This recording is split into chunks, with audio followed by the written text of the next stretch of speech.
नमस्कार दोस्तों, आप देख रहे हैं यूपी न्यूज 9। दोस्तों, इस वीडियो में हम बात करेंगे प्रधानमंत्री नरेंद्र मोदी की जापान और चीन की यात्रा जो 29 अगस्त से शुरू हुई है उसके बारे में, प्रधानमंत्री नरेंद्र मोदी की पिछली यात्राओं के बारे में, भारत जापान व्यापारिक संबंधों तथा मौजूदा वैश्विक परिस्थिति यानी ट्रंप की आक्रामक टैरिफ नीति और भारत पर उसके प्रभाव के बारे में भी इस वीडियो में हम आपसे चर्चा करेंगे, तो बने रहिए हमारे साथ। दोस्तों, 29 अगस्त 2025 से शुरू हुई प्रधानमंत्री नरेंद्र मोदी की जापान और चीन की यात्रा भारत की विदेश नीति और वैश्विक कूटनीति के लिहाज से अत्यंत महत्वपूर्ण मानी जा रही है। यह दौरा उस समय हो रहा है जब अमेरिकी राष्ट्रपति डोनाल्ड ट्रंप की आक्रामक व्यापारिक और टैरिफ नीति, जिसे कुछ विश्लेषक टैरिफ डिप्लोमेसी करार दिए हैं, इसने पूरी दुनिया की अर्थव्यवस्था के साथ भारत को भी झकझोर दिया है। भारत भी इस नीति से सीधे सीधे प्रभावित हुआ है। ट्रंप प्रशासन ने हाल के महीनों में कई भारतीय उत्पादों पर आयात शुल्क बढ़ा दिए। अमेरिका, जिसे भारत का सबसे बड़ा निर्यात गंतव्य स्थल माना जाता है, यहाँ से भारतीय दवाइयों, IT सेवाओं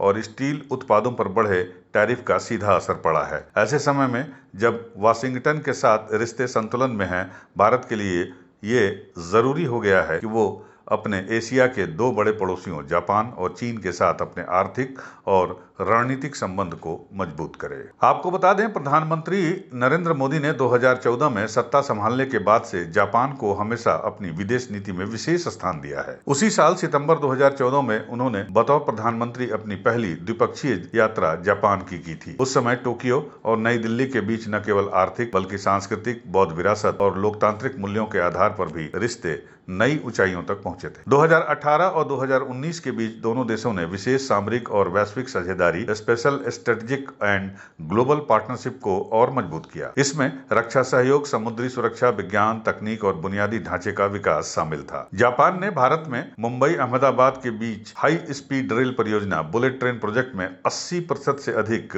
फाइनेंस किफायती दर पर लोन देकर दिया। इसके अलावा भारत में जापानी कंपनियों का निवेश भी तेजी से बढ़ा और मेक इन इंडिया मिशन को एक नई दिशा मिली। बात करते हैं चीन की। चीन के साथ मोदी ने कई दौर की शिखर बैठकें की। वुहान 2018 और ममल्लापुरम 2019 की अनौपचारिक मुलाकातें पारंपरिक तनावों के बावजूद डायलॉग यानी संवाद को जीवित रखने की दिशा में एक महत्वपूर्ण कदम साबित हुई। बावजूद इसके सीमा विवाद और भू रणनीतिक तनाव भारत चीन रिश्तों की सबसे बड़ी चुनौती बने रहे। बहरहाल, आज की यात्रा इन्हीं सकारात्मक और नकारात्मक बैकग्राउंड्स के बीच जारी है। भारत और जापान के बीच व्यापार निरंतर बढ़ रहा है। 2024-25 में दोनों देशों के बीच द्विपक्षीय व्यापार लगभग 22 बिलियन अमेरिकी डॉलर तक पहुंचने का अनुमान है। भारत मुख्य रूप से जापान को लौह अयस्क, रसायन, वस्त्र और कृषि उत्पाद निर्यात करता है, जबकि जापान से भारत में ऑटोमोबाइल, इलेक्ट्रॉनिक्स, मशीनरी और उच्च तकनीकी उपकरण आयात किए जाते हैं। जापानी कंपनियों ने भारत में प्रत्यक्ष विदेशी निवेश FDI के रूप में मजबूत उपस्थिति भी दर्ज कराई है। Delhi Mumbai industrial corridor DMIC और स्मार्ट सिटी जैसी परियोजनाओं में जापान हमारा एक बड़ा साझेदार है। वर्तमान में भारत में लगभग 1450 जापानी कंपनियां सक्रिय रूप से काम कर रही हैं, जो न केवल लाखों नौकरियों का सृजन कर रही हैं, बल्कि तकनीक के हस्तांतरण की दिशा में भी अपना योगदान दे रही हैं। आइए बात करते हैं कि जापान इस वक्त भारत की कैसे मदद कर सकता है। डोनाल्ड ट्रंप की दादागिरी और उनकी सख्त टैरिफ नीति के चलते भारत को अमेरिकी बाजार में कठिनाइयों का सामना करना पड़ रहा है। ऐसे में जापान भारत का सबसे भरोसेमंद सहयोगी बन सकता है। अमेरिका में घटती संभावनाओं का विकल्प जापान हो सकता है। भारत के IT, दवा और कृषि उत्पादों के लिए जापानी बाजार नई संभावनाएं खोल सकता है। उधर जापान की तकनीकी विशेषज्ञता, खासकर सेमीकंडक्टर, रोबोटिक्स और ग्रीन एनर्जी के क्षेत्र में भारत की मैन्युफैक्चरिंग क्षमता को वैश्विक स्तर पर यह कॉम्पिटिटिव यानी प्रतिस्पर्धी बना सकती है। मेक इन इंडिया और आत्मनिर्भर भारत अभियानों को जापानी कंपनियों से नई गति मिलेगी। जाहिर है, अमेरिका की अस्थिर नीतियों के बीच भारत जापान का सामरिक सहयोग इंडो पैसिफिक इलाके में संतुलन यानी बैलेंस कायम रख सकता है। दोनों देशों की नौसेना अभ्यास, मालाबार एक्सरसाइज और क्वाड समूह की गतिविधियों से यह स्पष्ट है कि जापान भारत की सुरक्षा चिंताओं को लेकर गंभीर है। जापान का विकास सहयोग ODA यानी ऑफिशियल डेवलपमेंट असिस्टेंस भारत में बुनियादी ढांचे और शहरी परिवहन सुधार के लिए लगातार मददगार रहा है। मेट्रो रेल परियोजनाओं और औद्योगिक कॉरिडोर में जापान का योगदान भारत की दीर्घकालिक विकास रणनीति को मजबूती देता है। पहला है मैन्युफैक्चरिंग। ऑटो सेक्टर में हमारी भागीदारी बेहद सफल रही है और अभी प्रधानमंत्री जी ने इसका विस्तार से वर्णन किया। हम साथ मिलकर वही magic batteries, robotics, semiconductor, ship building और न्यूक्लियर एनर्जी में भी दोहरा सकते हैं। साथ मिलकर हम ग्लोबल साउथ, विशेषकर अफ्रीका के विकास में अहम योगदान दे सकते हैं।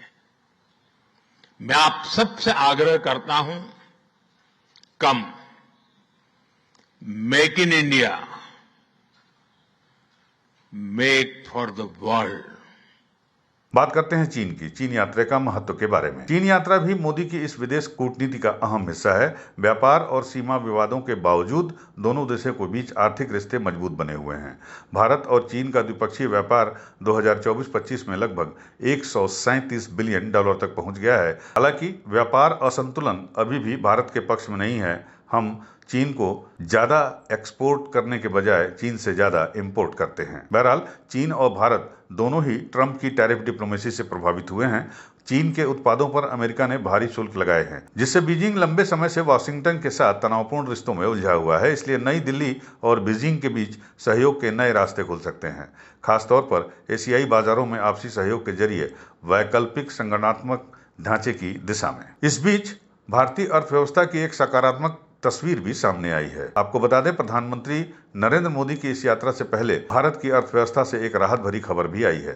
2025-26 की पहली तिमाही में भारत की जीडीपी वृद्धि दर 7.8% रही है, जबकि पिछले वर्ष की इसी समान अवधि में ये 6.5% थी। ये उछाल मुख्य रूप से सर्विस सेक्टर और मैन्युफैक्चरिंग सेक्टर की तेजी से आया है।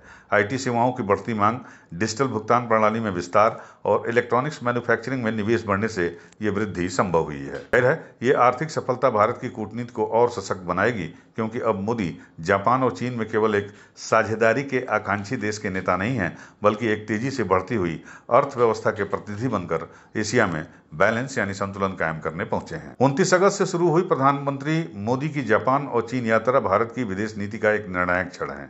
ऐसे समय में जब अमेरिका की संरक्षणवादी और टैरिफ आधारित नीतियों ने भारत के लिए चुनौतियां खड़ी कर दी हैं, जापान और चीन जैसे एशियाई दिग्गजों के सहयोग से भारत एक मजबूत वैश्विक स्थिति में पहुंच सकता है। जापान अपनी तकनीक, पूंजी निवेश और सामरिक सहयोग के जरिए भारत के लिए सबसे विश्वसनीय दोस्त साबित हो सकता है। वहीं चीन के साथ सहयोग भले ही सीमित क्षेत्रों में ही क्यों न हो, अमेरिका की दादागिरी के बीच एशिया में भारत की स्थिति को मजबूत करेगा। भारत की तेजी से बढ़ती अर्थव्यवस्था और मोदी की सक्रिय कूटनीति का यह संगम इंडिया को न केवल एशिया बल्कि वैश्विक मंच पर भी एक संतुलनकारी शक्ति के रूप में प्रस्तुत करेगा। जैसा कि डोनाल्ड ट्रंप के सलाहकार ने यह कहा कि रूस और यूक्रेन के बीच में हो रहा वार जो है वो मोदी वार है। जाहिर है, भारत और मोदी अब विश्व के मंच पर एक नए शक्ति के रूप में उभरे हैं। यूपी न्यूज़ 9 के लिए ब्यूरो रिपोर्ट।